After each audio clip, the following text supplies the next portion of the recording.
الساحلي في مناطق الترجي الرياضي التونسي. وتابعتم الكرة الأخيرة من علي البريقي الجناح الخطير في المواجهات بين الفريقين. كرة وركنية خطيرة والرجل اليسرى لمروان تاج، والكرة لصالح الترجي الرياضي التونسي. وتشيكو أكوستا دا فارياس، هذا هو المحترف الجديد لفريق جوهرة الساحل.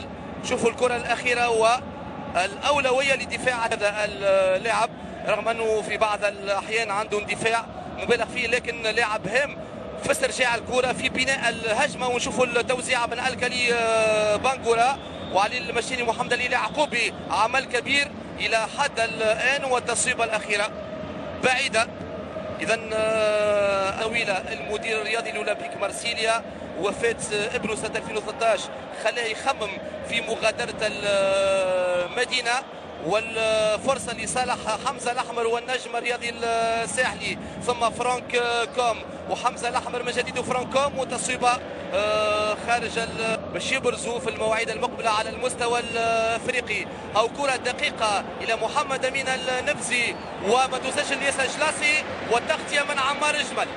او التوزيع العرضين اللي كانوا في الترجي الرياضي التونسي. الاختصاصي الياس جلاسي في تنفيذ الركنية على مستوى القائم الاول، والتصويبة الاخيرة بعيدة على المرمى من غيلان الشعلالي. واضح حوارات المباريات ديما نراوها مروان تاج، مزاج خاص هذا اللاعب، عنده جرينتا نجم تكون مبالغ فيها احيانا. حسين الراقد يلعب كذلك باندفاع، وهذه هي كرة القدم. والمهم انه ثم حكم كبير مسيطر على هذا اللقاء. اكثر نادي افريقي تتويج الكرة لحمدي النقاز والكالي بانغورا، والوضعية تسلل ضد النجم الرياضي الترجي الرياضي التونسي. شوفوا الكرة الأخيرة والوضعية والإعلان على وضعية تسلل. حمدي النقاز والكرة في وسط الميدان، وهفوة من جديد وسط ميدان الترجي الرياضي التونسي. إلى حد الآن الاوتوماتيزم يلزموا رويدا باش يتكون. وإريك أوتوغو كاستان نشوفوا بالخبرة متاعو في القرارات والإشارة من جانب الحكم المساعد. والورقة الحمراء للبرازيلي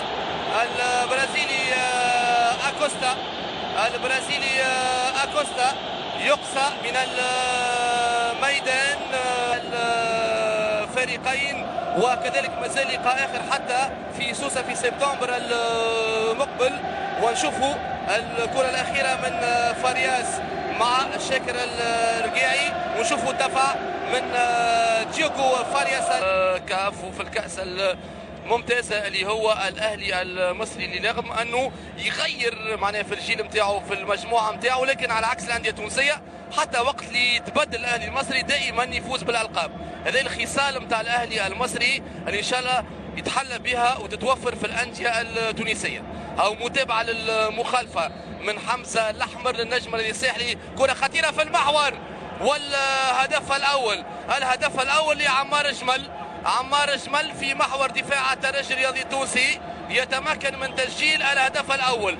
قلت النجم على الكرات الثابته خطير، ومن كره ثابته عمار جمل خبرة السنوات، خبرة المسابقات الافريقيه، يتمكن النجم الساحلي من احداث الفارق عبر قلب الدفاع. اللاعب المحنك شوفوا بلمسه غلط الحارس معز بن شريفيه، والتوزيعه الدقيقه من حمزه الاحمر، وهدف معناها السيري نتاع الحكم اللي يطلب اللعب. ثم الكره الخطيره الاخرى من جانب الترجي الرياضي التونسي. واخر كره كانت من جلال الرقيعي والترجي في الهجوم، وشاكر الرقيعي كجناح ايسر يحافظ على الكره على مستوى القائم الثاني، والحارس ايمن البلبولي. ثم حسين الراقد، والتألق للحارس ايمن البلبولي. ممتاز حسين الراقد، وشهاده امتياز لحارس النجم الرياضي الساحلي على المستوى الممتاز والرائع المقدم والإجابة على الكرة القوية، على الكرة الرائعة والصائبة من حسين الراقد. وأيضا شوفوا الحارس الممتاز أيمن البلبولي قرأ اتجاه الكرة. فريق ممتاز يلزم حارس ممتاز وخبرة السنوات لحارس النجم الرياضي الساحل. محمد أمين بن عمر ياخو مكانه في التشكيلة الأساسية بعد مشوار ناجح مع فريق جوهرة الساحل. إذا التغيير التكتيكي الأخير والكرة الأخيرة وفرصة أخرى للترجي الرياضي التونسي وسد منيع الحارس أيمن المثلوثي. أكيد المخرج يتبعني في الكرة الأخيرة والتألق رغم الروبون اللي عملته الكرة نتاع إيهاب المباركي والرياضي الساحلي. الكرة من شقرقيع على مستوى القائم الثاني والحارس أيمن المثلوثي. من جديد البراد والتألق والفتنة لحارس النجم الساحلي في مباراة رائعة مقدمة اليوم من الحارس الدولي للمنتخب الوطني التونسي. واضح السنوات تزيد كان خبرة ونضج للحارس أيمن المثلوثي. اليوم سد منيع أمام مهاجمي ومتوسطي ميدان الترجي الرياضي التونسي. براد جديدة ثم عكس الهجوم كانوا في التشكيلة الأساسية.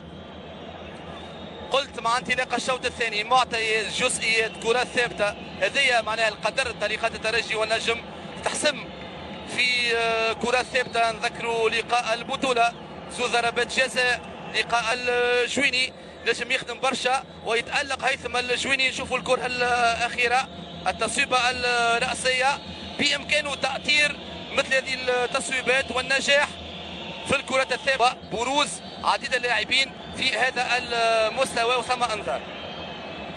ثم انذار لحارس النجم الرياضي الساحلي.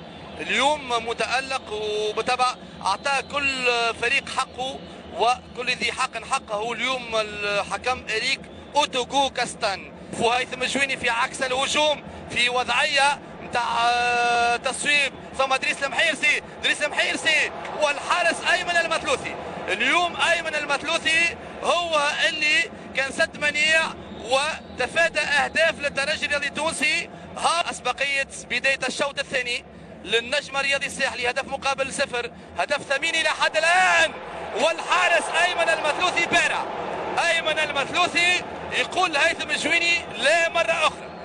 حقيقة اليوم مباراة هجوم الترجي مع حارس النجم الرياضي الساحلي. حقيقة برافو للحارس أيمن المثلوثي. اليوم شوفوا من جديد المحاولة الخروج الناجح غلق الزاوية أمام هيثم الجويني للحارس أيمن المثلوثي. وبالطبع رغم النقص العددي رغم أيضا الإصابة لحمدي النقاز يقوم الحارس أيمن المثلوثي بدور المدافع وكذلك دور الحارس. وإلى حد الآن الأسبقية لفريق جوهرة الساحل الخير. وواضح أنه سلامة اللاعبين والكالي بنغورا يتحصل على الانذار.